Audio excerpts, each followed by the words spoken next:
Bonjour et bienvenue sur le podcast Translucide, la machine à café des langagières et langagiers. Je suis Aurane, traductrice, entrepreneuse et cofondatrice avec Gaëlle Gagné du site Tradupreneur, une plateforme d'information et de services qui aide les traductrices et traducteurs indépendants à créer, développer et gérer leur entreprise. Dans ce podcast, je vous propose tous les mois une interview d'un amoureux ou d'une amoureuse des mots, linguiste, traducteur, traductrice, terminologue, interprète et bien d'autres encore, pour vous partager les richesses secrètes qui entourent les métiers des langues. Vous y découvrirez des parcours de vie, des conseils, des stratégies, des astuces et des outils pour lancer et développer votre entreprise langagière ou simplement vous familiariser à ce vaste univers. C'est donc une tasse de café ou de thé à la main, bien installée dans votre canapé ou votre siège de bureau, que je vous invite à écouter cet épisode. C'est parti!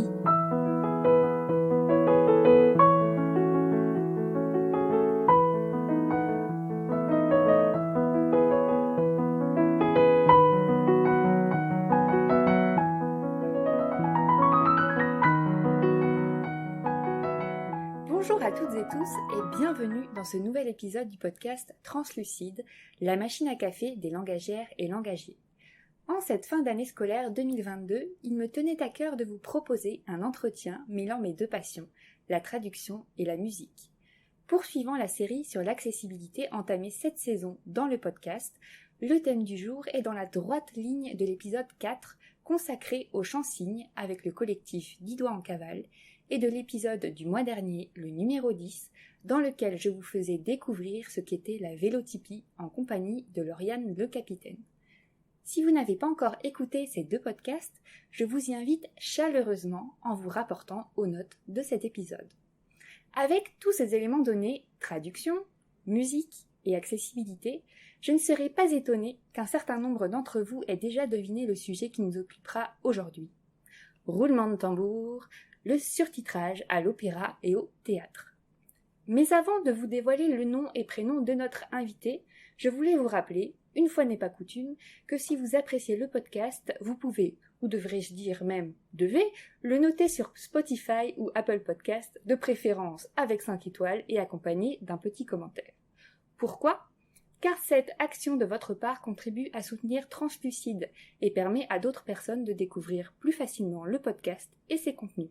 Vous pouvez aussi soutenir la production des épisodes sur Tipeee via une contribution unique ou mensuelle à partir d'€1 seulement. Vous pourrez d'ailleurs retrouver le lien vers la page de contribution dans les notes de l'épisode. Revenons à la thématique qui nous intéresse aujourd'hui, le surtitrage à l'opéra et au théâtre. Avant de faire entrer sur scène la star du jour, je vous invite à vous imaginer dans une salle d'opéra ou de théâtre, confortablement installé dans un fauteuil en velours rouge. La lumière de la salle s'éteint, le noir est total. 3 coups de bâton se font entendre. Les projecteurs éclairent la scène, le lourd rideau rouge s'ouvre tandis que Juliette Rivens, traductrice, interprète, sous-titreuse et surtitreuse pour l'opéra et le théâtre, travaillant de l'anglais et de l'italien vers le français, entre en scène côté jardin. Bonjour Juliette. Bonjour Aurane. Comment vas-tu en cette belle journée de juin ensoleillée où il fait très chaud ? Voilà, très bien, chaudement, mais moi j'adore ça, donc tout va bien. Eh ben, c'est super. Avant de rentrer dans le vif du sujet qui va nous occuper aujourd'hui, pourrais-tu présenter ton parcours pour expliquer aux personnes qui nous écoutent comment tu es devenue traductrice et interprète, puis sous-titreuse et surtitreuse, et d'où te vient ta passion pour la musique ? Oui, alors mon parcours avant de devenir traductrice, il est pas très classique parce que, et j'aime bien maintenant que j'ai un peu d'expérience, raconter ça. Au lycée, par exemple, j'étais vraiment mais archi nulle en langue. Comme quoi, il faut jamais préjuger de du devenir professionnel des ados et des jeunes en général. Donc j'ai toujours été assez attirée par les langues, mais c'est vrai que ça marchait pas du tout à l'école, alors que j'étais plutôt bonne élève par ailleurs. J'ai fait 12 ans d'allemand en tout ça pour être incapable de tenir une conversation en allemand. Donc bon, bref, on va pas ouvrir ici un débat sur l'enseignement des langues en France, parce que ce serait long, mais voilà, je me destinais à la base pas du tout à ça. Et après le lycée, j'ai fait des études de lettres modernes. Et c'est pendant mon master en littérature comparée que je suis partie en Italie vivre 1 an en Erasmus. Et parce que j'avais toujours eu une très grande attirance pour l'italien. Ça, vraiment, depuis que je suis toute petite, c'est une langue qui me transporte. Et je m'étais toujours dit, un jour, bah, j'irai vivre en Italie et j'apprendrai l'italien là-bas. Et donc, c'est ce qui s'est passé. Et c'est un peu pendant cette année que j'ai eu la révélation sur mon avenir professionnel. Pour la petite histoire, c'était au cours d'une conférence où il y avait une interprète donc, qui traduisait du français vers l'italien, de l'italien vers le français. Et j'ai trouvé ça absolument fascinant, magnifique et presque sensuel. Et je me suis dit, je veux être cette petite voix derrière quelqu'un qui chuchote à l'oreille. Bon, pourtant, l'invité, c'était Lionel Jospin, donc on ne peut pas dire qu'au niveau glamour, ce soit le top. Mais pour toi, finalement, tu avais vécu ça un peu comme un spectacle de voir cette interprète Ah ouais, faire son j'avais travail. trouvé ça ouais, merveilleux et je me suis dit, oh, je veux faire ça. Et en fait, bah, comme j'avais appris l'italien sur place très rapidement, en quelques mois, je m'étais dit, ah bah, en fait, je suis peut-être pas si nulle que ça en langue, parce que moi, j'avais toujours cru que, voilà, bah, même si j'aimais les langues, c'était pas pour moi, parce que j'y arrivais pas du tout dans ma scolarité. Et donc là, je me suis dit, ah tiens, en fait, c'est peut-être possible. Donc, j'ai fini mon master de lettres modernes, qui était d'ailleurs un master musique et littérature, sur les liens entre Italo Calvino et la musique. C'est quelque chose qu'on sait peu, mais il a écrit beaucoup de chansons. Il a écrit un opéra avec Luciano Berio. Et il s'est beaucoup interrogé dans son travail sur l'écoute et la musique. Donc voilà, ça c'était le thème de mon master de lettres. Et après mon master, j'ai pris 1 an de pause pour préparer les concours aux différentes écoles de traduction. Donc là, tu étais à fond dans les langues et tout. Oui, bah, du coup, l'italien, ça allait parce que c'était vraiment, c'est une langue, je ne sais pas pourquoi, mais c'est une langue que je ressens comme vraiment m'appartenant presque encore plus que le français. Ça, c'est un mystère voilà, de l'existence. Et du coup, j'ai beaucoup travaillé l'anglais parce que donc, j'avais un niveau assez pourri. Je suis partie en Angleterre quelques mois au fin fond du Surrey. Je me suis ennuyée terriblement et j'ai pas beaucoup parlé anglais, mais j'ai quand même réussi à progresser en anglais, surtout en regardant des séries et en travaillant, voilà. Et donc, à la fin de cette année-là, j'ai passé plusieurs concours et j'ai eu celui de Strasbourg, donc à l'ITIRI. Donc, je suis rentrée en master traduction à l'ITIRI. À ma grande joie, la première année du master se déroulait à Milan, donc je suis repartie Ouais, en Italie. super. Et ma deuxième année de master, je me suis spécialisée en traduction audiovisuelle. Voilà pour mon parcours pour les études. Donc finalement, à la fin de tes études, tu étais traductrice et sous-titreuse. Oui, voilà. Alors, il y a aussi une petite part d'interprétation dans la formation, mais qui est, on va dire, très légère. Et moi, c'est vraiment ce que je voulais faire et je n'avais pas eu les concours en filière interprétation. Et du coup, j'ai jamais fait de l'interprétation de conférences parce que c'est évidemment un métier extrêmement difficile et qui demande une formation spécifique. Par contre, je fais de l'interprétation de liaison et en italien uniquement. D'accord. Donc, j'avoue que c'est pas une très grande part de mon activité aujourd'hui. C'est plutôt même assez rare que j'ai des missions en interprétation, mais voilà, c'est quelque chose que j'aime beaucoup faire. Donc, quand l'occasion se présente, je le fais avec plaisir. Mais c'est vrai qu'actuellement, la plus grosse part de mon activité, c'est surtout le sous-titrage de films, le surtitrage au théâtre ou à l'opéra, et encore un peu de traduction classique, on va dire, voilà, écrite. Et justement, comment t'es arrivée au surtitrage, à te former et à performer dans ce domaine? Alors en fait, dès mes études, ça m'avait vraiment attirée quand j'ai entendu parler du surtitrage. J'avais fait un stage, mais très court, à l'Opéra de Strasbourg, où j'avais découvert un peu de façon assez rudimentaire les techniques, etc. Et puis, après mon diplôme en traduction, j'ai travaillé pendant 8 ans à France Télévisions dans le sous-titrage en direct pour sourds et malentendants. Donc, ce n'est pas de la traduction, c'est du sous-titrage français-français. Mais j'en parle parce que il y a pas mal de similitudes avec le surtitrage au théâtre ou pour le spectacle vivant, parce qu'il y a le côté direct, en fait. Est-ce que c'est comme le perroquet, cette technique? Oui, oui, tout à fait. On est plusieurs à créer en fait le sous-titre en direct. Et donc, il y a une personne qu'on appelle le perroquet qui répète en fait tout ce qu'il entend. Et c'est un logiciel de reconnaissance vocale qui le met à l'écrit et ensuite quelqu'un corrige. D'ailleurs, petite parenthèse, j'ai écouté le podcast sur la vélotypie qui, Oui. du coup, m'a énormément intéressée parce que j'ai bossé pendant 8 ans dans le même secteur. Et c'est fou parce que j'ai trouvé ça, enfin la vélotypie, c'est juste 1000 fois plus efficace que la méthode qu'utilise beaucoup de télé encore, et France Télévisions pour le sous-titrage sourd et malentendant. Pour sous-titrer une émission, il faut 4 personnes Ah oui. parce qu'on se relaie toutes les demi-heures. Et surtout, il y a un délai qui est très important entre le moment où le sous-titre arrive à l'écran et ce que disent les personnes. Et la vélotypie, pour moi, c'est vraiment l'avenir parce que c'est beaucoup plus efficace, quoi. Et voilà, ça m'a vraiment intéressée parce que c'est vrai que quand j'avais découvert la vélotypie au moment des allocutions d'Emmanuel Macron, il y avait beaucoup de gens criaient au scandale parce qu'on voyait les petites corrections, les petites fautes, etc. Et moi, assez vite, je me suis dit, oh la vache, mais il y a tellement peu de retard. Ouais, c'est quasi instantané. Bah écoute, on va passer le mot aux deux fondatrices de Voxa Direct pour qu'elles forment beaucoup de personnes pour pouvoir justement répondre à tous ces besoins de sous-titrage en direct pour le public sourd et malentendant. J'ai trouvé que c'était une super méthode, vraiment. Donc voilà, bravo à elle. Donc en fait, comment je suis venue au surtitrage? Parce que c'est vraiment le hasard des rencontres. Donc c'est une envie que j'avais et je savais que ça existait, etc. Mais voilà, rien de plus. Jusqu'à un soir de 2017 où, dans une soirée, totalement par hasard, je rencontre quelqu'un qui est traducteur aussi. Donc voilà, on parle de traduction, etc.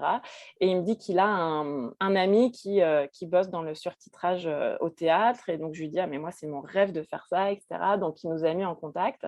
Et c'est comme ça que j'ai été en contact avec Panthea, qui s'appelait à l'époque Theatre in Paris. Et c'est donc cette start-up qui est devenue maintenant une boîte un peu plus importante qui m'a formée au surtitrage.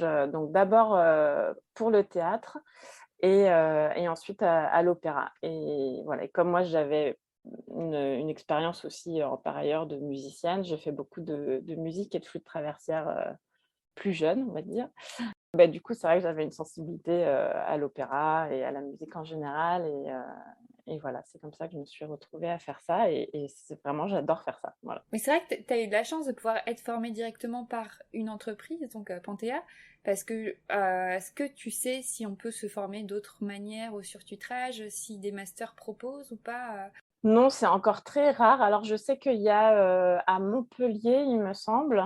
Je ne sais plus si c'est Montpellier ou Toulouse, pour être honnête. Je crois que j'avais vu Toulouse aussi, alors c'est possible que Montpellier aussi, mais en tout cas, il doit y avoir au grand maximum un ou deux masters qui proposent justement sur un semestre une initiation au surtitrage avec un projet à faire, mais c'est vrai que C'est encore très confidentiel et en général, les gens qui font ça, ils ont pas spécialement été formés spécifiquement à ça. Ils arrivent d'autres horizons.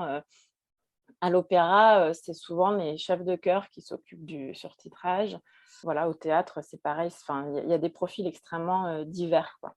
Et justement, est-ce que tu peux nous dire, parce qu'on parle de surtitrage depuis 10 minutes, mais c'est quoi exactement le surtitrage? Parce que je pense qu'il y a des personnes qui se disent, mais c'est quoi exactement? Oui, alors, j'ai une belle définition qui dit que le surtitrage, c'est l'art d'intégrer des traductions ou des versions adaptées, donc par exemple pour les personnes sourdes et malentendantes, dans le spectacle vivant. Et moi, je dirais il y a un côté dans le surtitrage très artisanal aussi. On est très dépendant de la technique, du matériel utilisé qui peut varier d'une fois sur l'autre, mais bon, on en reparlera sûrement plus tard. Voilà, en tout cas, c'est le fait d'afficher un surtitre. Donc, c'est en général au-dessus de la scène, mais ça peut être sur les côtés, ça peut aussi être dans le décor, dans la scène, et de faire lire au public Donc, que ce soit parce que ce qui est joué sur scène est dans une autre langue que la langue du public, ou que ce soit pour des questions d'accessibilité, donc de lui faire lire ce qu'il se dit ou ce qu'il se chante sur scène.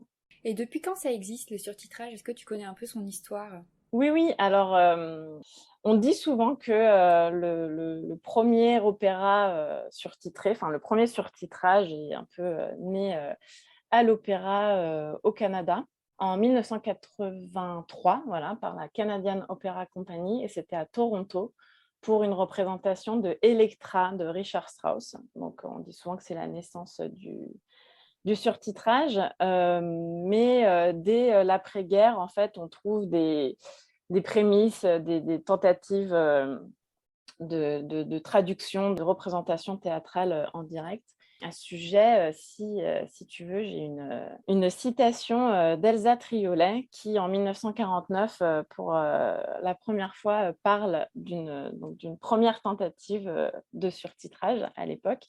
Et c'est une citation assez intéressante parce que je la trouve encore très actuelle des problématiques liées au surtitrage. Donc, je te la lis. En fait, elle assiste à un spectacle monté pour les universités françaises dans la zone d'occupation française en Allemagne. Donc, c'est en juin 1949. Et elle écrit « Bonne idée peut-être que ces sous-titres, mais en fait présentés sur 2 tableaux noirs des 2 côtés de la scène, ne donnant qu'un aperçu extrêmement bref du sens général du dialogue. Ils n'aident pas beaucoup le spectateur. Pour bien faire, il faudrait un film qui tournerait la traduction intégrale à la vitesse du débit des acteurs, ce qui demanderait une installation compliquée, je suppose. Tel qu'il est, le sous-titrage est nettement insuffisant. » Donc, on voit qu'on retrouve ce côté artisanal dont je te parlais. Donc là, il y avait 2 tableaux noirs et donc, je ne sais pas comment ils essayaient de suivre un peu le déroulé de l'histoire, etc., pour noter les traductions dessus. Ce que je trouve intéressant, c'est qu'en fait, elle nous résume déjà toutes les problématiques du surtitrage qui sont toujours actuelles, c'est-à-dire que c'est un défi technique avant tout, qu'on est on est très lié aux contraintes techniques et au matériel. Et surtout, elle souligne aussi l'importance du rythme et de la synchronisation. Oui. En gros, si ce n'est pas synchronisé avec ce qui se passe sur scène, c'est très difficile à suivre. Oui, parce que dans ma recherche aussi sur le surtitrage par rapport à l'histoire, j'avais vu aussi, en plus de voilà les prémices après-guerre avec peut-être des tableaux ou des choses qui avaient pu être mises sur scène, il y avait une autre technique, donc plutôt de traduction simultanée qui faisait appel à l'interprétation, notamment au Théâtre des Nations dans les années 60, qui a beaucoup utilisé ça en fait, où les spectateurs pouvaient avoir une bande son en fait écoutée via un casque, et il y avait un interprète qui en même temps essayait en tout cas au même rythme de la production de théâtre dire ce que les acteurs disaient. Mais c'est vrai que c'est un grand défi technique parce que la personne pouvait soit écouter que la traduction, soit avoir une oreille sur le spectacle et écouter aussi la traduction. Donc ça impliquait aussi pas mal d'interférences, et je pense que c'est pour ça aussi que le surtitrage maintenant est beaucoup plus utilisé, parce que cette technique était pas la plus optimale, mais je crois qu'elle est encore utilisée de nos jours. Oui, oui, parce que j'ai une collègue surtitreuse qui me racontait qu'elle elle travaillait sur un spectacle argentin, il me semble, en ce moment, où elle doit faire, mais elle est sur scène en fait, elle fait un peu partie du spectacle aussi du coup, et elle traduit en simultané. Donc c'est une technique, et d'ailleurs c'est une technique aussi qui a été utilisée dans le sous-titrage vidéo, enfin dans la traduction de films. Je sais que dans les pays de l'Est, c'était assez courant qu'en fait, au lieu de sous-titrer un film, une voix enregistre par-dessus les autres voix toute la traduction sur un ton assez neutre pour laisser entendre quand même la voix de l'acteur. Mais c'est Oui, vrai que c'est plus surprenant parce qu'on n'y est pas habitué. on peut l'avoir nous sur certaines émissions américaines avec la voice-over, pour certaines émissions où tu entends en effet la version originale avec les personnes qui parlent, et puis par-dessus justement la bande son en français qui fait la traduction. Alors après, enfin, le surtitrage, il s'est vraiment démocratisé, enfin, je dirais, ces 20 dernières années, où maintenant, on va dire que ça ne surprend plus trop le public d'aller voir une pièce jouée dans une autre langue et surtitrée. Mais c'est vrai que l'opéra a été habitué beaucoup plus tôt au théâtre, au surtitrage. Ça a été un peu plus démocratisé avant le théâtre. Mais sinon, ce que je voulais dire, c'est qu'en France, il y a vraiment eu, je trouve, la pionnière du surtitrage et de la réflexion autour du surtitrage, pour moi, c'est Ariane Mouchkine du Théâtre du Soleil. Parce qu'en fait, elle a utilisé très tôt ça dans ses pièces. Et ça tient aussi à l'importance de la langue dans ses pièces et de toutes les collaborations qu'elle a développées avec des artistes venus du monde entier. Et du coup, elle a souvent fait entendre d'autres langues sur le plateau en les surtitrant. Ce que je trouve intéressant dans tout son parcours, c'est qu'à chaque fois, dans les pièces d'Ariane Mouchkine où il y a du surtitrage, il y a vraiment une réflexion pour l'intégrer totalement au décor. Oui, c'est-à-dire c'est ce qu'on appelle un surtitrage intrascénique et pas extrascénique comme quand il est par exemple affiché au-dessus ou sur les côtés de la scène. Donc, il est à chaque fois intégré dans un élément du spectacle. Et par exemple, un spectacle comme le dernier Caravansérail qui date de 2002, c'est vraiment fou parce que il y a beaucoup de langues différentes qui sont entendues sur scène et à chaque fois, le surtitrage apparaît dans un endroit différent selon les scènes. Et c'est vraiment intégré, enfin, c'est hyper fluide, hyper agréable, quoi. Et on n'a pas justement le regard qui sort en permanence de la scène pour aller lire le surtitre. Et je trouve que c'est vraiment quelque chose voilà, qui est intéressant et que moi, je trouve très, très important pour un bon surtitrage. C'est justement quand l'aspect utilitaire se gomme un peu pour faire un surtitrage qui soit vraiment intégré à la mise en scène, en fait, et qui fasse partie. Oui, qu'il soit aussi artistique, qu'il fasse partie d'un tout. Et est-ce que toi, justement, dans les différents projets de surtitrage que tu as pu faire, est-ce que tu as pu faire du surtitrage comme ça, intrascénique, qui est vraiment intégré à la mise en scène? Oui, oui, ça m'est arrivé. La première fois, c'était sur un opéra qui s'appelle The Beggars Opera, qui a été mis en scène par Robert Carsen au Bouffe du Nord. Et le décor, en fait, c'était un immense mur de cartons empilés les uns sur les autres. Et le surtitrage était projeté sur ces cartons qui faisaient partie du décor. Et en effet, enfin, le résultat est vraiment est bien plus chouette, quoi. Et ça m'est arrivé aussi au théâtre. C'est souvent plus le cas, en fait, parce qu'il n'y a pas les écrans de surtitres qui sont déjà installés comme à l'opéra. À l'opéra, voilà, il y a en général un écran tout en haut, deux écrans sur les côtés. Du coup, ben, c'est vrai qu'on va les utiliser puisqu'ils sont là, mais ils sont en dehors de la scène, du coup. Donc, c'est moins souvent le cas, je trouve, à l'opéra que le surtitrage soit vraiment intégré à la mise en scène. D'accord. Et justement, pour arriver au produit final, au surtitrage pendant le spectacle, c'est quoi les différentes étapes?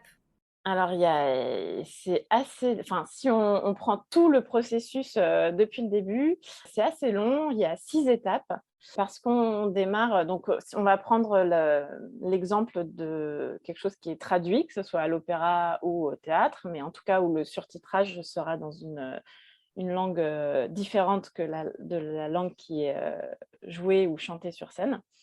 Et donc, la première étape, c'est en fait de réduire le texte source parce que le but d'un surtitrage, c'est qu'il se fasse le plus discret possible et aussi que le public ne passe pas son temps à lire le surtitrage, qu'il puisse profiter justement de la mise en scène, du jeu des acteurs, etc. Donc, on va réduire le texte pour garder vraiment que l'essentiel et on va par exemple enlever tout ce qui se voit sur scène, toutes les indications de lieux, enfin de tout ce qui se voit, en fait, on n'a pas besoin de le réécrire. Donc on va l'enlever. Souvent, on enlève aussi les adverbes. Alors c'est un peu cruel à faire, hein. C'est taillé dans le vif. Voilà, c'est vraiment taillé dans le vif et on dit que c'est justement qu'il faut perdre beaucoup au début pour gagner à la fin et avoir un surtitrage efficace. Donc, on commence par cette réduction et on découpe aussi le texte source en différents surtitres. Pour faire ça, il faut vraiment avoir une captation vidéo du spectacle pour que le découpage suive vraiment le rythme de la mise en scène ou le débit des acteurs ou des chanteurs. Souvent, ces deux premières étapes, on va pouvoir les faire en même temps, de découper et de réduire le texte source. Ensuite, on le traduit. Donc là, dans mon cas, ça peut être moi si c'est dans mes langues de travail, mais la plupart du temps, c'est pas moi, puisque souvent, j'ai surtitré des spectacles français, surtitrés en anglais, par exemple. Donc quand c'est une traduction vers l'anglais, voilà, c'est une collègue anglophone qui s'en occupe. Mais l'avantage, c'est qu'elle traduit du coup un texte qui est déjà réduit et découpé en surtitres. Oui, Donc ça permet de gagner du temps, j'imagine, de faire ces 2 premières étapes. voilà, et donc elle va respecter ce découpage. Enfin, je dis elle, hein, parce que voilà, on sait que c'est quand même un métier extrêmement féminin, mais évidemment, ce n'est pas toujours le cas. Ensuite, la quatrième étape, c'est l'installation in situ, donc au théâtre ou à l'opéra, avec tous les réglages techniques qu'il y a à faire, et donc en fonction du matériel utilisé. Et puis, c'est là aussi qu'on va régler souvent avec le metteur en scène, on va dire l'esthétique des surtitres, donc la taille, la police, la couleur, l'emplacement, etc. Et l'import du fichier dans le logiciel donc, que j'utilise pour surtitrer. La cinquième étape, ça va être les répétitions. C'est une étape très importante parce que c'est là qu'on va adapter notre découpage initial à vraiment ce qui se passe sur scène. Et parfois, on va rajouter un noir, par exemple, ou diviser un surtitre parce qu'on trouve qu'il reste trop longtemps à l'écran, que c'est pas utile ou que ça casse le rythme, etc. On va vraiment adapter ce rythme-là de surtitrage à ce qu'on voit, et relire ou faire des petites adaptations. Voilà, s'il y a un surtitre aussi qui passe trop vite, on va essayer d'enlever du texte, de le réduire pour que ce soit vraiment confortable ensuite pour les spectateurs. Et la sixième et dernière étape, c'est ce qu'on appelle le topage. Et donc là, c'est lors de chaque représentation, on est présent et donc on a notre fichier de surtitre qui est tout bien découpé, préparé. Et en fait, on appuie sur une touche de l'ordinateur pour envoyer chaque surtitre. Donc c'est pour ça qu'on appelle ça toper. Et ça fait beaucoup de tops dans une représentation? Est-ce que tu sais à peu près le nombre? Oui, oui, ça fait beaucoup de top parce que souvent, ça me fait rire quand je suis en régie avec le régisseur lumière, par exemple, qui commence à se plaindre quand il a plus de 80 tops sur un spectacle. Il commence à trouver ça pénible. Et ça me fait toujours rire parce que moi, c'est minimum 800 et en général, c'est entre 1000 et 1300, quoi. Sur un opéra de 3 heures, c'est 1000 tops minimum. Voilà, après, le théâtre, ça dépend vraiment si c'est une pièce très bavarde ou pas, mais voilà, on est entre 800 et 1500, je dirais. Ah oui, donc en fait, il faut toujours que tu sois ultra concentré pendant tout le délai en fait de la représentation. Oui, en fait, le topage, c'est vraiment quelque chose où on peut vraiment, même regarder l'heure sur son portable, c'est pas possible. On est vraiment tout le temps hyper concentré sur le rythme. Et ce qui est intéressant aussi, c'est que souvent, pendant les premières représentations, on prend aussi beaucoup de notes parce qu'en fait, on fait toujours aussi des améliorations. Et puis, le rythme d'un spectacle, il change aussi. Et voilà, souvent, le rythme de la toute première représentation, ça va pas du tout être le même rythme que la dernière. Donc, au fur et à mesure, Donc c'est toujours mouvant en fait. C'est un matériel, c'est pas fixe quoi. c'est toujours mouvant, ouais, exactement. Et c'est toujours en amélioration perpétuelle, quoi. Moi, il m'est arrivé sur la dernière représentation d'avoir une super idée de découpage et de rythme qui suivait plus, enfin, qui accentuait un effet comique, par exemple. Et je me suis dit, ah mince, j'ai eu l'idée voilà, sur la dernière seulement, quoi. Donc, oui, oui, c'est toujours en train d'être retouché, amélioré, et voilà. Et puis là, finalement, tu as vraiment le même rôle qu'un artiste, en fait, qui, quand il a plusieurs représentations, voilà, moi j'ai fait partie, par exemple, d'opérettes, tu vois, on avait 3 ou 4 représentations dans le week-end, et c'est vrai que l'énergie de la première n'est jamais la même que la dernière, et puis il y a toujours des améliorations, ou voilà, où le chef, à la deuxième représentation, va dire, faites attention, hier, là, c'était un peu touchy, ce passage-là, faire attention pour ce soir, pour toujours améliorer, en fait, le spectacle. C'est vrai qu'on fait un peu partie, on est un métier de l'ombre totalement, mais on fait partie quand même, oui, de l'équipe, et on est présent chaque soir. Et souvent d'ailleurs, c'est quelque chose qui surprend le public parce que les gens imaginent très souvent que c'est automatique et que c'est un ordinateur qui s'occupe de ça, et pas du tout. Voilà, il y a une vraie personne derrière. Et moi, tu vois, je pensais ça aussi, qu'il y avait un système je sais pas, de reconnaissance vocale ou quelque chose qui permettait au fur et à mesure de lancer les surtitres. Non, pour l'instant, non. Je ne sais pas si un jour ça arrivera. J'espère pas parce que ça nous remplacerait. Mais non, non, c'est trop mouvant en fait. Et voilà, c'est ce que j'aime dans le spectacle vivant justement, c'est qu'il y a aussi une grosse part d'être humain en fait derrière. Et voilà, même pour le surtitrage, c'est le cas.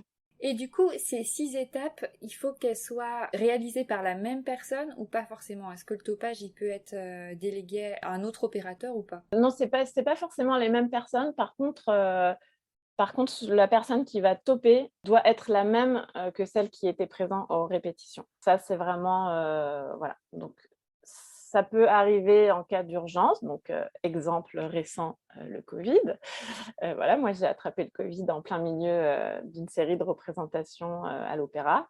J'ai pas pu faire les 2 dernières, donc bah, voilà, j'ai dû me faire remplacer au pied levé, on va dire. Mais la collègue qui m'a remplacée a quand même visionné des captations du spectacle parce que sinon, c'est quasiment impossible, quoi. Oui, il faut vraiment bien connaître la pièce, l'opéra, ou, voilà, pour pouvoir toper au bon moment et connaître le rythme.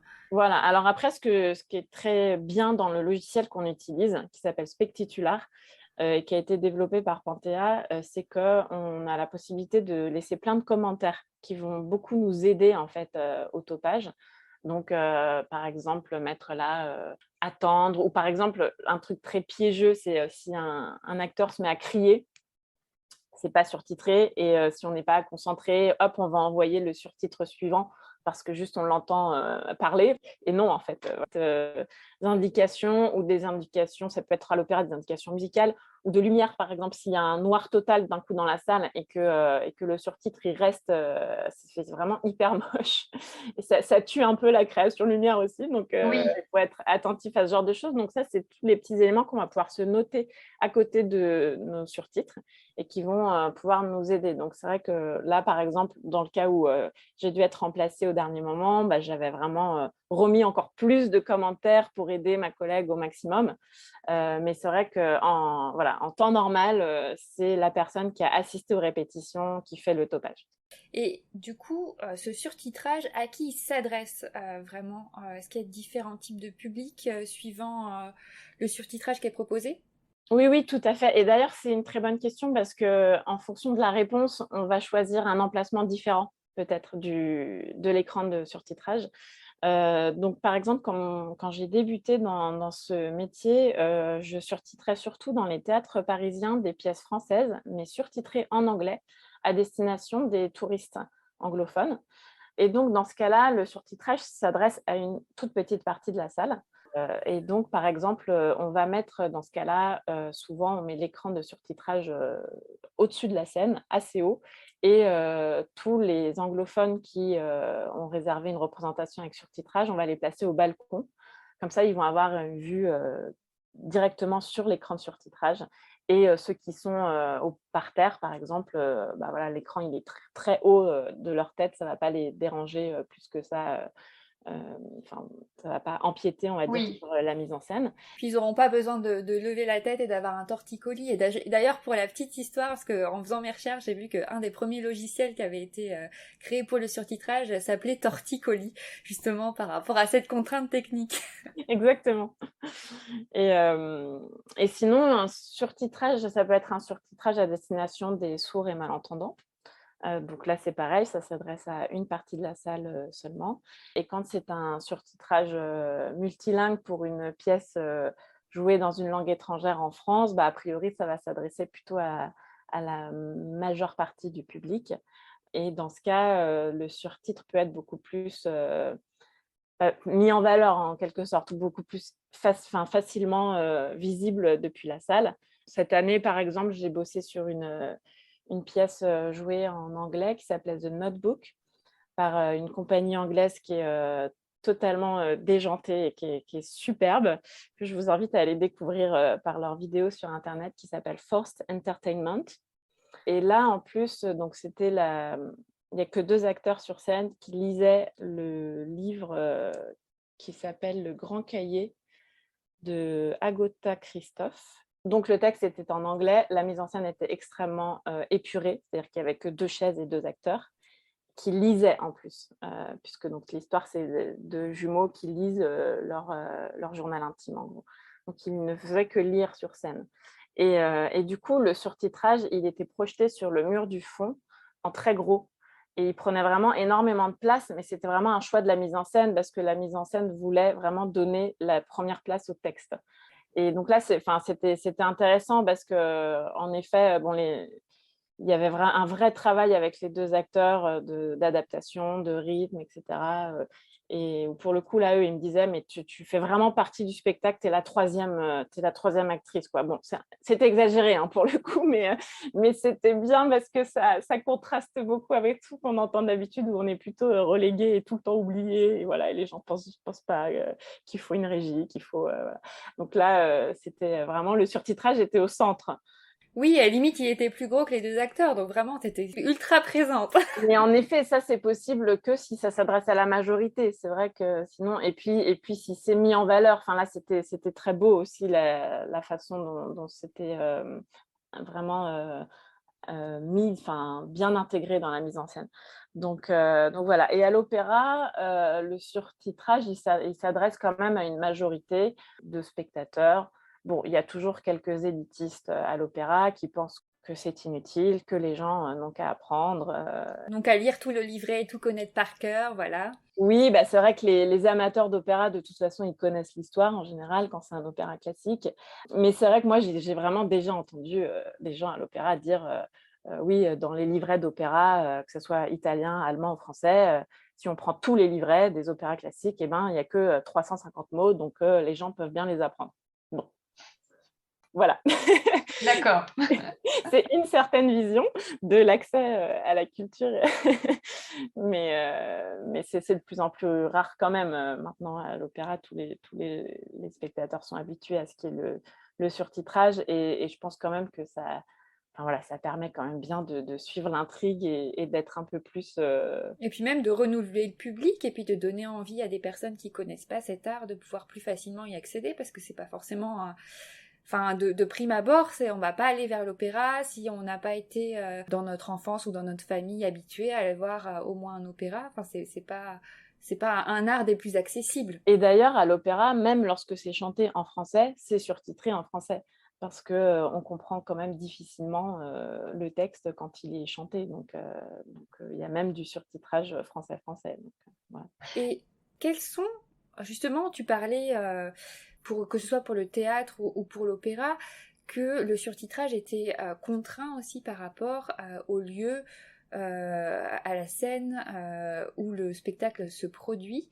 Est-ce qu'il y a des standards de contraintes techniques par rapport à l'art du surtitrage, ou est-ce qu'à chaque fois le surtitreur ou la surtitreuse doit s'adapter au lieu dans lequel va se produire le spectacle? Alors, la contrainte majeure, c'est un peu comme en sous-titrage, c'est la place disponible sur l'écran. Donc, le nombre de caractères, du coup, et le nombre de lignes. En général, on ne fait pas plus de 2 lignes, c'est un peu voilà, une règle admise, sauf quand il peut y avoir des surtitrages multilingues. Donc, par exemple, les 2 premières lignes dans une langue et puis les 2 suivantes dans une autre. Mais voilà, en général, il n'y a que 2 lignes. Et puis sur le nombre de caractères, c'est là où il va falloir s'adapter au lieu, justement. On ne peut jamais vraiment prévoir avant. On a une idée globale, voilà, qu'une ligne hyper longue, de toute façon, ne tiendra pas, mais c'est que sur place qu'on le vérifie. Donc, ça fait partie de toutes les vérifications qu'on fait au moment où on arrive dans le théâtre. Et du coup, ça peut osciller entre combien de caractères et combien de caractères en général par ligne? Alors, en nombre de caractères, j'aurais du mal à te le dire. Je sais que quand je tape dans Word, il ne faut pas que ça fasse plus de 8 ou 9 centimètres. Ah d'accord, en fait, donc c'est pas au nombre de caractères, c'est au nombre vraiment de la place des nombres de centimètres. Oui, parce qu'en fait, un caractère, bah, si c'est un M ou si c'est un L, ça ne va pas prendre la même place. Donc, moi, quand je prépare mon découpage chez moi, je fais un peu au pif, voilà, avec ma petite réglette Word. Je me dis, bon, il ne faut pas dépasser plus que ça. Voilà. Et puis, quand j'arrive sur place, je vois si j'ai été trop gourmande ou trop optimiste et j'adapte en fonction. Mais c'est vrai que ça va être différent d'un écran à l'autre, voilà, en fonction des installations. Donc ça, il va falloir adapter à chaque fois. Et est-ce que justement, il y a un souci par rapport, comme en sous-titrage, de la vitesse de lecture? Oui, oui, on y fait aussi très attention. Ça va être vraiment au feeling et pendant la Ouais. répétition, on va voir si notre surtitre a le temps d'être lu en entier ou pas. On a moins ce problème à l'opéra où, évidemment, le chant étant beaucoup plus long La parole, en général, à l'opéra, on a largement le temps de lire.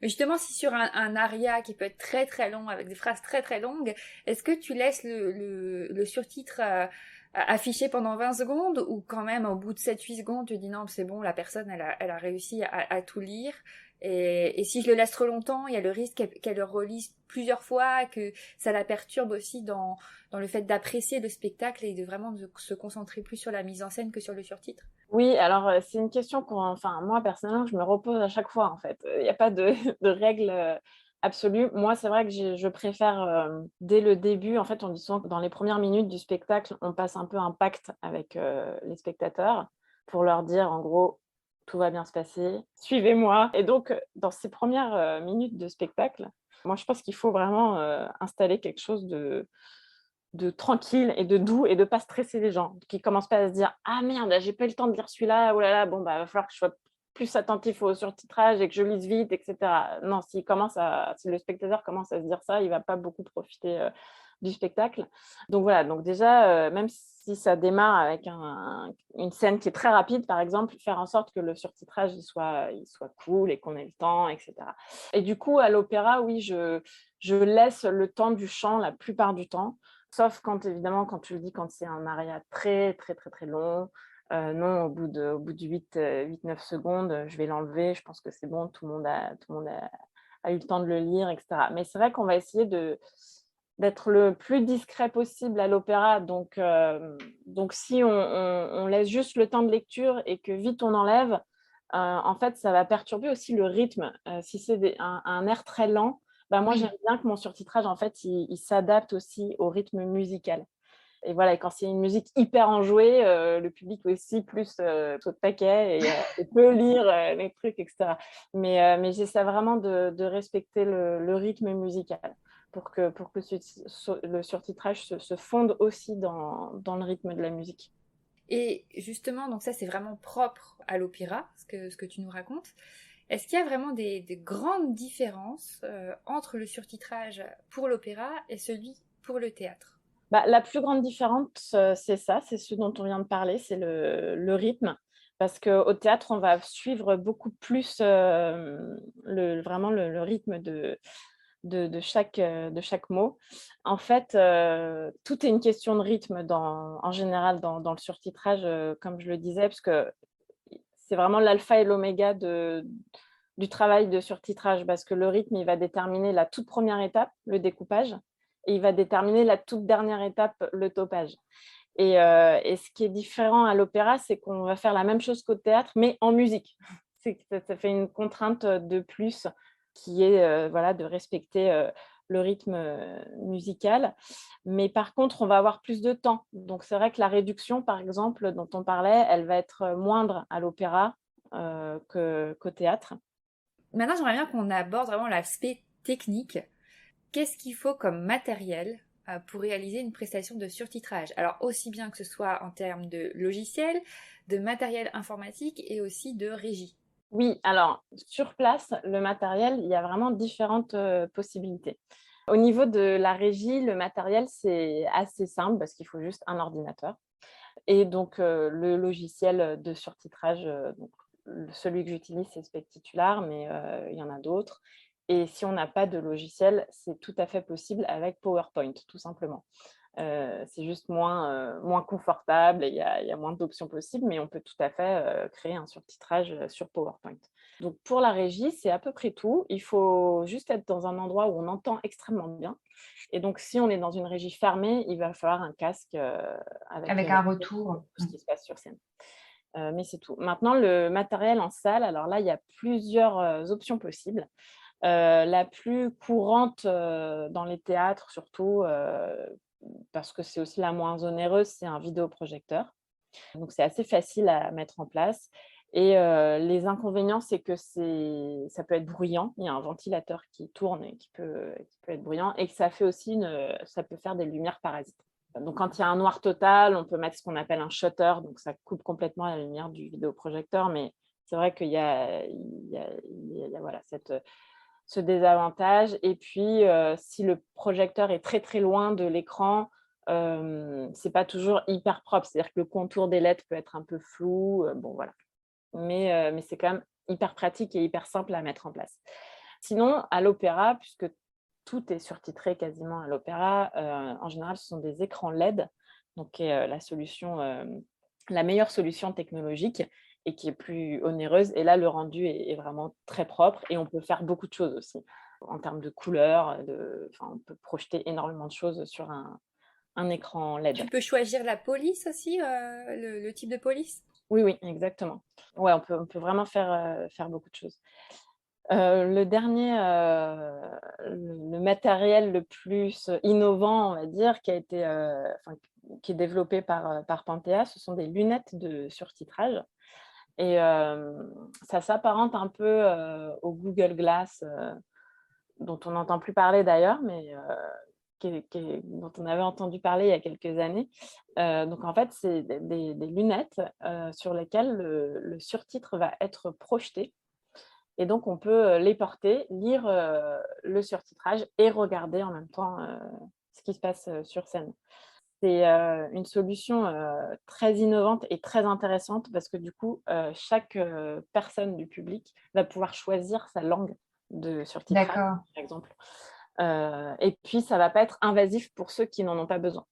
Par exemple, pour les amateurs de musique, d'opéra qui ne veulent pas du tout de surtitrage, pour eux, c'est bien, ils n'ont pas besoin de lunettes. Qui ont appris les 350 mots dans chaque langue de l'opéra et ben, très bien, ils n'ont Voilà. voilà. Mais c'est vrai que c'est bien parce que, en fait, avec le logiciel, moi, je peux envoyer en topant un seul spectacle, je peux très bien envoyer 5 langues différentes. D'accord. Oui, parce que ce sera sur le même format en fait que la langue originale. Ce sera découpé de la même façon. Donc tant que le fichier est bien préparé en amont, traduit et bien découpé, une fois que je l'intègre dans mon logiciel, en fait, voilà, je peux envoyer en même temps plusieurs, langues et donc chaque personne ayant les lunettes, peut choisir sa langue et ce qui est aussi, assez confortable avec les lunettes, c'est que chaque personne peut choisir la taille, de la police, l'emplacement dans la lunette, donc si c'est tout en haut, tout en bas, en plein milieu, la couleur, la luminosité. Donc c'est vraiment quelque chose de très, très confortable à utiliser. Et c'est pas trop lourd l'appareil en soi, les lunettes? Alors, bah, c'est ce que j'allais dire, c'est le seul inconfort, ça peut être ça, surtout à l'opéra quand ça dure plus de 3 heures, c'est qu'au bout d'un moment, c'est un peu pesant, sur le nez. Mais, chaque lunette est reliée à un petit boîtier et si on l'allume, le texte défile sur ce boîtier, en fait. Quand ça m'est arrivé de les utiliser, j'ai trouvé ça un peu lourd au bout de plusieurs heures. Je les ai juste enlevés et je suivais sur ce boîtier. Donc c'est pas mal, quoi.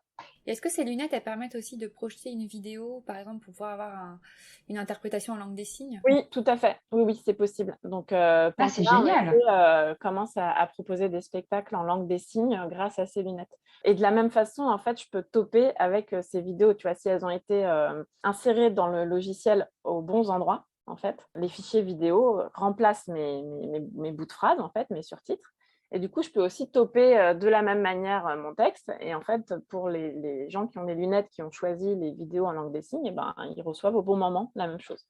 Ouais, mais là, du coup, tu as quand même une contrainte, j'imagine, avec les vidéos. Tu sais que tu dois au moins projeter pendant tant de secondes et pas passer. Voilà, il y a une contrainte en plus, quoi. Ouais, mais c'est, c'est très chouette aussi pour l'accessibilité et c'est vrai que du coup, pour revenir au matériel et j'y pense en te parlant du boîtier avec les lunettes, il y a, certains opéras qui ont, développé à la place des écrans, justement des petits boîtiers ou des mini tablettes qui sont insérées dans, le siège, de devant.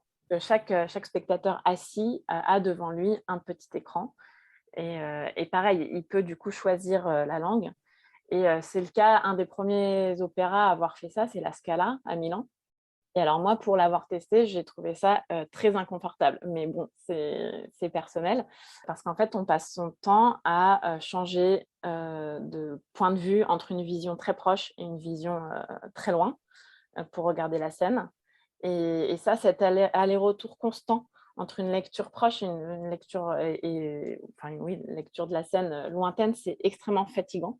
Donc moi, j'avais trouvé que très vite, en fait, on choisit soit de plus lire les surtitres, soit de lire que les surtitres, quoi. J'ai pas trouvé ça très, très confortable, mais je sais que ça existe dans plusieurs grands opéras. Et avec les lunettes, on n'a pas cette sensation parce qu'en fait, le surtitre, on a l'impression qu'il est projeté au loin, en fait.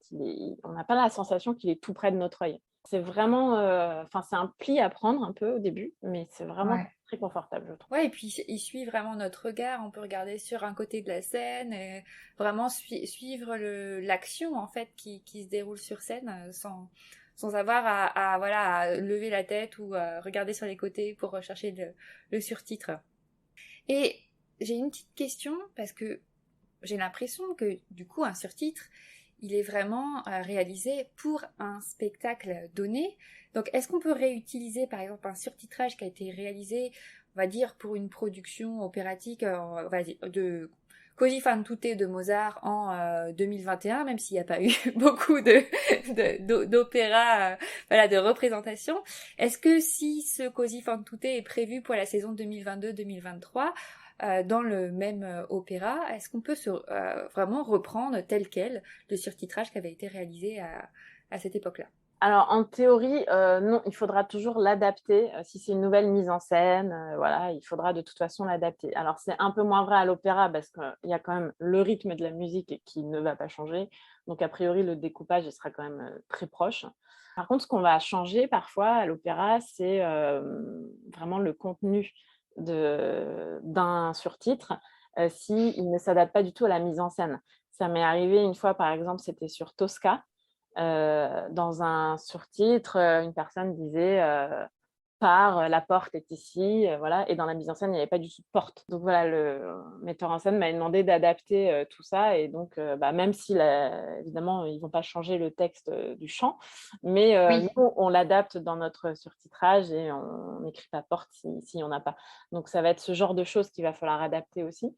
Mais par contre, au théâtre, ça va être, encore moins possible de reprendre un même surtitrage parce que le rythme, il va être totalement différent. Donc il faudra de toute façon adapter, le découpage au nouveau rythme et cetera. Et puis j'imagine qu'au théâtre, il peut encore plus y avoir des adaptations du texte, des choses qui sont rajoutées ou des choses qui sont enlevées par rapport à l'œuvre d'origine, alors qu'à l'opéra, normalement non. Oui, voilà, et c'est pareil pour, les petits moments d'improvisation ou les petites erreurs. Bah, c'est vrai qu'il y en a moins à l'opéra puisqu'il y a le soutien de la musique. En général, il y a moins de trous de mémoire, d'erreurs, de blancs ou d'improvisation. Au théâtre, ça va être plus le cas. Et justement, tu fais comment? Comment tu réagis quand il y a un imprévu comme ça en direct et qu'il y a une erreur? On sue pas mal. C'est pas des moments très cool pour un surtitreur, même si ça peut être rigolo, mais voilà. Mais ce qu'on essaye, c'est de ne jamais souligner une erreur. Donc, par exemple, si un acteur saute une réplique, il faut absolument la sauter nous aussi, hein. On ne fait pas défiler très vite les surtitres pour le rattraper. Non, non, on saute un passage et on reprend là où l'acteur en est. Enfin, c'est vraiment une règle absolue au théâtre, encore plus qu'à l'opéra. On n'envoie jamais un surtitre, même un millième de seconde en avance. Donc c'est plutôt une demi-seconde à une seconde juste après que la personne a commencé à déclamer sa réplique. Alors, moi, j'aime bien être pile en même temps. Mais c'est risqué parce que des fois, voilà, elle change en fait. Donc oui, c'est plutôt une demi-seconde après, en effet. Et oui, donc et puis s'il y a de l'improvisation, ben là, on peut pas taper en direct, ou alors il faudrait, un vélotypiste à côté de moi pour, On va appeler Lauriane. voilà. Mais non, juste on patiente, on attend que on attend que ça reprenne le cours normal des choses et voilà quoi. Et donc tout à l'heure tu disais que souvent voilà en tant que surtitreuse tu pouvais être souvent oubliée dans l'organisation d'un spectacle, pas prévoir la place qui devait être attribuée pour ton travail. Pour toi, c'est quoi les conditions idéales et nécessaires que tout théâtre ou maison d'opéra devrait mettre en place pour obtenir un travail de surtitrage de qualité? C'est quoi les différentes conditions qui devraient être systématiques? C'est d'être bien placé dans le théâtre au moment des représentations, donc d'entendre très bien, de voir la scène ou si on ne la voit pas, d'avoir un retour vidéo. Ça, c'est vraiment le plus important. Après, oui, c'est vrai qu'en fait, On en rigole avec une collègue parce que la phrase qu'on entend le plus, c'est: «Ah, on t'avait oublié». C'est vrai que souvent dans les je sais pas, les productions, ils n'intègrent pas qu'il y a qu'il y a une personne, en fait, qui vient, qu'il faut lui dire, lui donner le programme des répétitions, par exemple, lui prévoir, une régie, voilà. Moi, je me suis fait enfermer plusieurs fois, par exemple, dans la régie, de l'opéra. Donc, parce que juste, c'est les ouvreurs et les ouvreuses, qui ferment à clé, toutes les moi, je suis souvent dans une corbeille, en fait, au-dessus de la fosse d'orchestre, et voilà, elles ont l'habitude de fermer, ça à clé. Donc, parfois, voilà, à la fin du spectacle, je suis enfermée dans ma loge. En fait, la les meilleures conditions, c'est surtout d'avoir une captation avant, parce que ça, c'est pas facile, surtout sur les créations. Enfin, c'est assez difficile à obtenir. Donc, si vraiment on n'a pas pu obtenir de captation avant, bah, du coup, il faut plus de répétitions. Ouais. Ou au moins avoir un audio pour avoir une idée du rythme. Et après, comme je te le disais, en termes de matériel sur place, il y a pas beaucoup de contraintes, enfin, enfin voilà, faut, un câble, HDMI qui va être relié soit aux écrans LED, soit au vidéoprojecteur, mais ça reste assez simple. Mais c'est vraiment, oui, d'être bien placé et de bien entendre.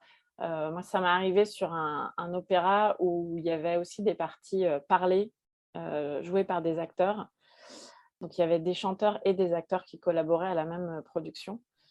Et du coup, je pense que les acteurs, n'avaient pas du tout l'habitude des conditions, d'opéra, ou n'avaient pas été assez briefés, j'en sais rien, mais il y a plein de moments où ils chuchotaient alors qu'il y avait de la D'accord. musique. Donc en fait, enfin, moi je n'entendais absolument rien, le public non plus d'ailleurs, parce que moi je devais envoyer les surtitres en même temps. Donc D'accord.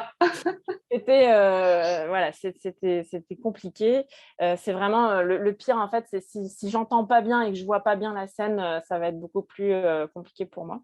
Et aussi parfois, mais c'est quand même rare, mais je dis souvent, moi je suis responsable en fait de faire comprendre ce qui se passe sur scène à toute une partie du public, et de lui faire comprendre l'histoire, quoi.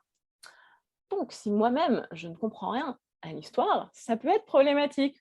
Ça m'est arrivé une fois, bah, sur la même production, que je ne vais pas citer d'ailleurs, où franchement, c'était un mélange, enfin il y avait plusieurs niveaux, temporels, plusieurs histoires qui se mélangeaient entre ceux qui chantaient, ceux qui parlaient, et puis après ils se rencontraient. Ils avaient tous un double en fait, chaque personne avait un double. Enfin, sur le papier, c'était bien, mais franchement, moi, la première fois que j'ai vu le spectacle, j'ai absolument rien compris. Donc je me suis dit: «Mince, comment je vais faire pour faire comprendre aux gens?» Oui, ce qui se passe vraiment. Et voilà, donc ça aussi, c'est une contrainte, en fait. Enfin, finalement, c'est en lisant les interviews du metteur en scène, que j'ai fini par comprendre un peu la trame. Mais franchement, je me disais: «Ben, ceux qui n'ont rien lu avant, qui viennent voir le spectacle juste une seule fois, même avec de très bons surtitres, bonne chance». Donc voilà, il y a aussi cette contrainte-là. Si soi-même, on n'a pas compris, où voulait en venir le texte et de quoi ça parlait, c'est quand même compliqué de le transmettre aux autres, quoi. Ouais, c'est sûr. Et en termes de délai pour un projet de surtitrage, imaginons un opéra de 2 heures, il faut compter combien de temps justement entre la première étape et la première représentation? Mmh, si j'ai la captation et cetera, pour faire le découpage, la réduction, moi je compte, entre 2 et 3 jours. Voilà, parce que c'est assez long. Enfin, je te parle d'un opéra les opéras en général, c'est quand même, 2-3 heures. Donc voilà. Ensuite, c'est traduit ou non. Ça, tout dépend si je travaille sur, le texte déjà adapté ou si c'est un texte français ou pas. Donc après, bah, la traduction, ça fait les délais normatifs qu'on connaît. Et voilà. Et après des répétitions, en général, j'en fais au moins, 3 ou 4. Et ce qui fait qu'en termes de rémunération, c'est quoi? C'est un travail à l'heure, c'est au forfait, c'est un forfait pour chaque répétition, pour chaque représentation ou voilà, est-ce que c'est pour la traduction, c'est au mot, c'est à la page, voilà, c'est quoi les différentes tarifications? Il va y avoir un forfait pour, toutes les différentes étapes dont je t'ai parlé. Donc parfois, il m'arrive aussi de faire un découpage, une réduction sur un spectacle sur lequel je ne vais pas travailler par la suite. Donc sur, la réduction et le découpage, ça va être un forfait qui est calculé, à la ligne, me semble-t-il. Mais pour te donner une idée, ça va être entre, en fonction de la taille du texte, entre 400 et 600 €, ce travail-là de découpage et réduction. Et ensuite, c'est un forfait pour chaque répétition. Sur un opéra où c'est très long, en général, c'est 150 €, enfin entre 110 et 150 € selon la longueur du spectacle pour les D'accord. répétitions, et pour les soirs de topage, en général, c'est le même tarif. Et après, voilà, tu dois avoir aussi un tarif, j'imagine, si s'il y a l'étape de traduction, aussi un autre forfait pour... Oui, alors après, s'il y a de la traduction, si c'est moi qui l'a fait, moi, je facture toujours au mot, la traduction. Ça marche. Merci beaucoup parce que ouais, je me posais cette question, comme il y a plein d'étapes, comment ça se passait. Et tu nous as parlé un peu, je pense, tout à l'heure d'un de tes pires projets. Est-ce que tu peux maintenant nous dévoiler un peu ton meilleur projet auquel tu as pu participer? Oui, en fait, c'est difficile parce que tous les projets sont différents, et moi, c'est ce que j'adore dans ce métier, c'est voilà, pendant un mois, on va se plonger dans un spectacle et on va finir par le connaître par cœur, et puis après on l'oublie, puis c'est un autre, et vraiment j'adore ça, donc c'est difficile de choisir le meilleur projet. Mais le Beggars Opera dont j'ai parlé tout à l'heure, où le surtitrage était intégré au décor, ça, c'était vraiment un très chouette projet parce que le spectacle était superbe, que ça mélangeait du jeu d'acteur et du chant. Et aussi, il y a eu une tournée en France et en Italie, donc ça, j'ai vraiment adoré. J'ai surtitré ce spectacle en italien en Italie, donc c'était super.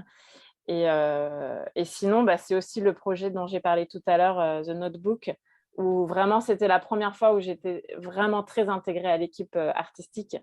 Et avec cette sensation d'en faire partie, c'était vraiment très chouette, quoi, de vivre le spectacle vraiment autant que les acteurs sur scène. Oui, tu fais vraiment partie de la troupe, quoi. Ouais, on avait vraiment une vraie complicité, et ça, c'était très, très chouette, quoi.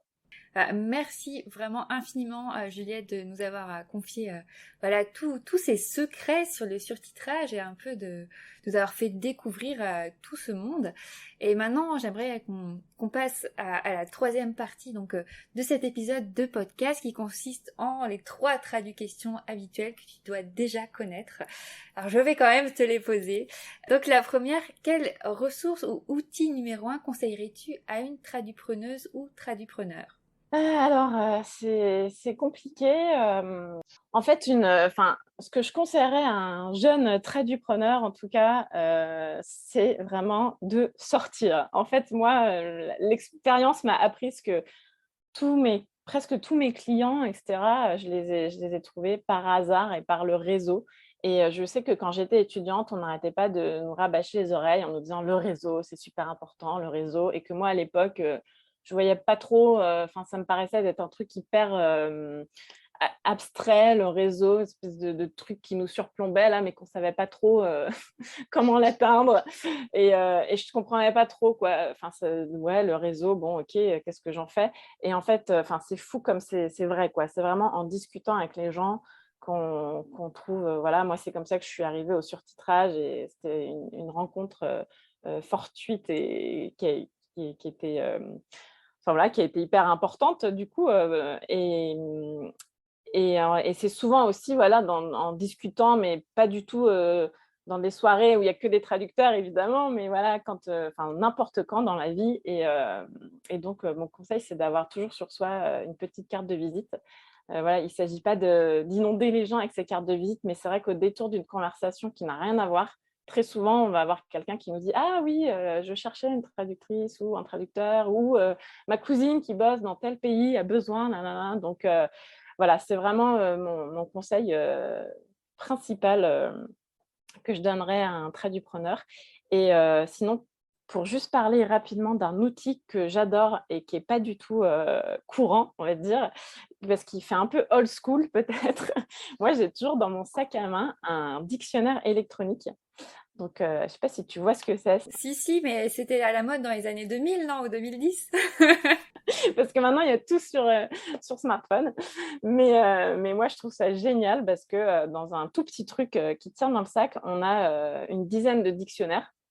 Et c'est pas des dictionnaires qu'on trouve facilement en ligne, du type le dictionnaire des synonymes anglais, le dictionnaire des synonymes français, le Robert et Collins, le Robert tout seul, etc. Et voilà, et moi j'adore bosser avec ça parce que parfois on traduit aussi dans le train, ailleurs, ou dans des endroits où on n'a pas de réseau, on n'a pas internet, ça fait gagner un temps fou.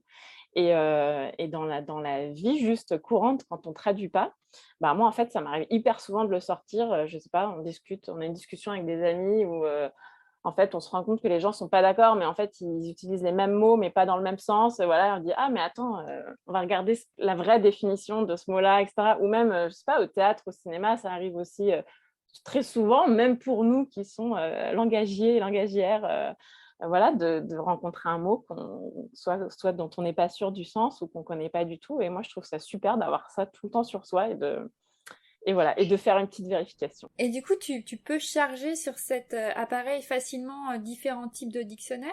J'imagine que ça dépend de l'appareil que tu choisis, peux pas tout avoir Non, dessus. alors à l'origine, en fait, on pouvait intégrer des petites cartes avec d'autres dictionnaires.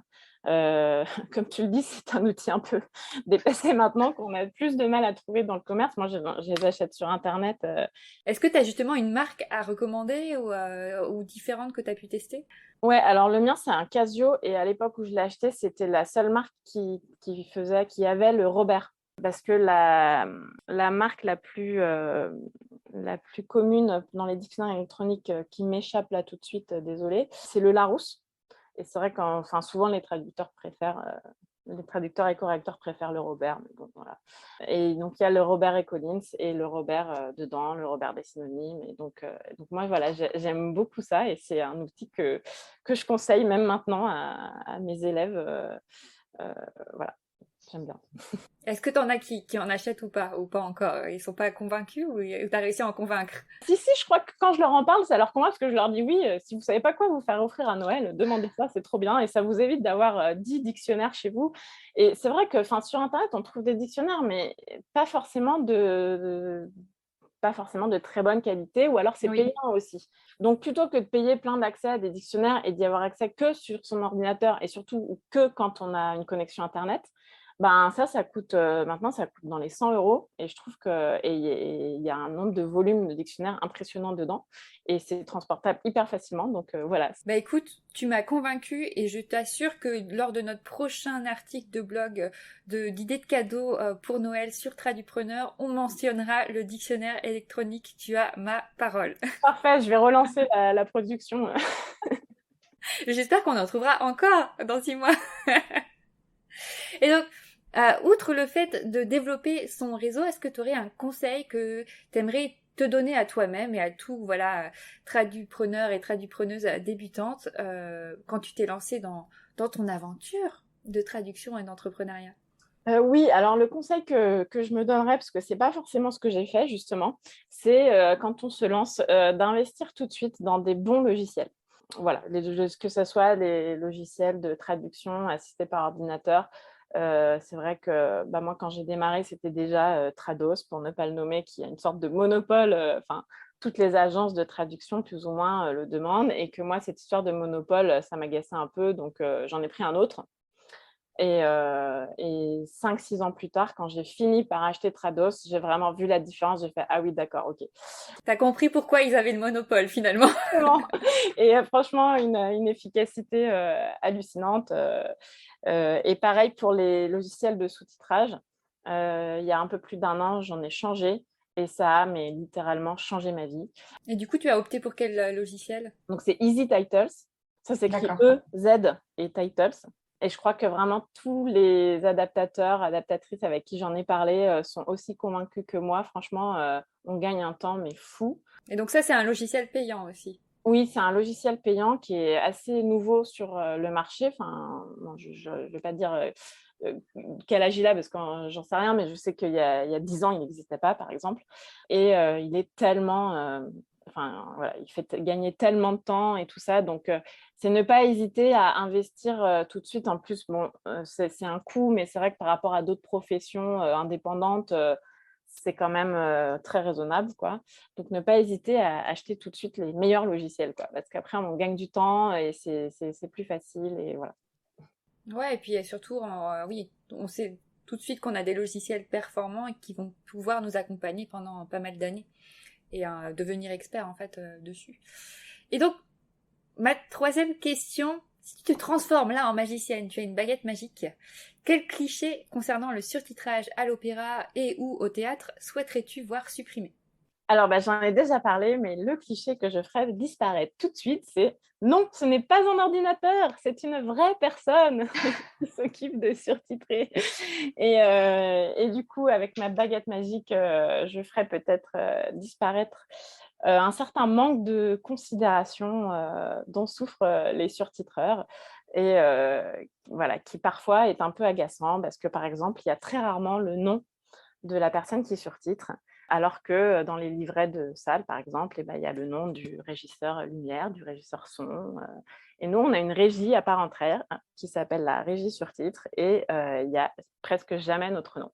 En fait, oui, en sous-titrage, voilà, c'est une obligation légale de faire apparaître le nom du traducteur, en tout cas, à la fin. Donc, Mais je sais qu'en localisation de jeux vidéo aussi, c'est un gros problème, notamment sur les gros jeux où souvent les personnes qui ont fait l'adaptation ne sont pas mentionnées alors qu'elles ont travaillé un dur labeur voilà, pour avoir le meilleur résultat possible. Mais on va y arriver au fur et à mesure, tu vois, que les noms, voilà, des surtitreurs et surtitreuses soient mentionnés sur les programmes, que les sous-titreurs soient aussi mis à la fin, voilà, dans les copyrights, et que peut-être aussi les noms des traducteurs littéraires apparaissent dès la page de couverture. On va y arriver au fur et à mesure. ouais, c'est vrai que, bon, on le sait, hein, on a choisi un métier qui est plutôt un métier de l'ombre, mais voilà, c'est bien aussi quand on reconnaît que c'est un gros boulot et juste qu'on le reconnaisse, quoi, voilà. Ça, et que voilà, on contribue aussi, comme tu le disais, de faire comprendre une histoire, de passer un message d'une langue à une autre, et même dans une même langue, quand on surtitre voilà un opéra qui est en français, et qu'on le surtitre aussi en français pour permettre une meilleure compréhension, que ce soit pour les entendants et aussi les personnes sourdes et malentendantes, en fait, c'est vraiment au bénéfice de tout le monde. Oui. Donc, ouais, on est sur la bonne voie. Merci beaucoup vraiment Juliette d'avoir parlé de surtitrage avec moi aujourd'hui. Mais avant de nous quitter, est-ce que tu pourrais dire voilà, à nos auditeurs et auditrices comment ils peuvent te contacter si jamais ils ont des questions? Oui, alors ils peuvent me trouver très facilement sur LinkedIn. Voilà, j'ai aussi un profil prose pour les traducteurs qui connaissent ce site, ou sinon par email tout simplement. Mais voilà. J'avoue que je suis pas très, très, très au fait de tous les réseaux sociaux. Heu, je n'ai jamais eu de profil Facebook, tout ça. Je suis un peu, voilà, je suis un peu, vieille école, dictionnaire électronique, tu vois? Ah mais vive la vieille école et le dictionnaire électronique, écoute, c'est bien aussi qu'on soit pas tous sur tous les réseaux et tout, ça montre aussi la diversité des choses possibles. C'est pas parce qu'on n'est pas sur tous les réseaux qu'on n'a pas plein de travail et plein de projets intéressants. Oui, oui, oui, voilà, mais en tout cas, maintenant, j'ai un profil LinkedIn qui est quand même, voilà, qui je consulte et tout, donc il y a pas de souci. En tout cas, moi, je te souhaite vraiment que cette fin d'année 2022 et puis cette année 2023 t'apporte plein de projets de surtitrage, tous aussi intéressants les uns que les autres, parce que j'imagine que ces 2 dernières années ont dû être assez compliquées pour ce pan de ton activité. Et puis j'espère vraiment que voilà, le domaine du spectacle vivant et de la musique va reprendre un regain sensationnel après ces 2 années de pandémie. Ouais, exactement. Écoute, merci beaucoup, c'était un plaisir, de discuter, de tout ça avec toi. Merci beaucoup et à bientôt. À bientôt, Ran, merci.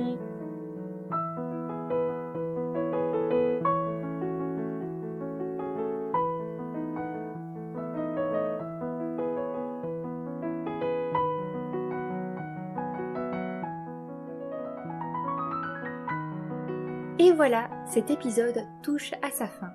J'espère que le surtitrage n'a désormais plus aucun secret pour vous.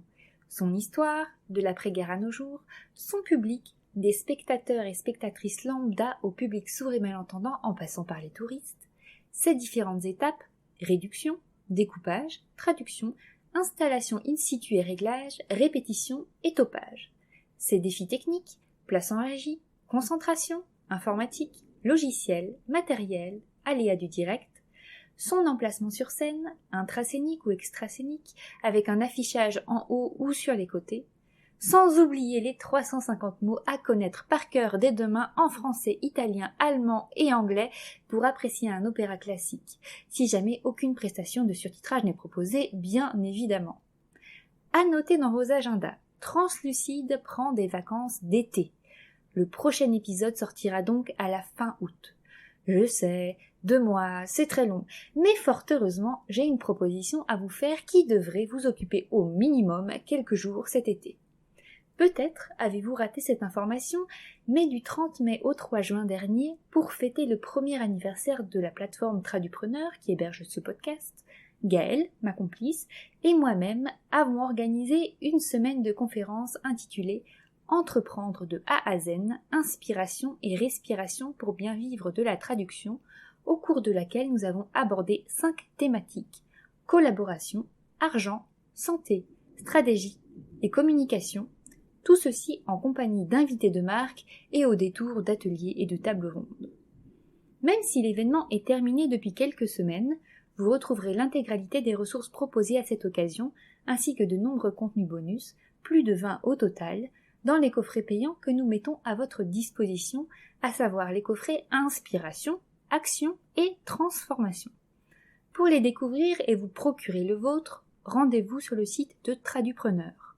Un joli bandeau bleu en haut de page vous invitera à acheter un coffret à un prix tout doux.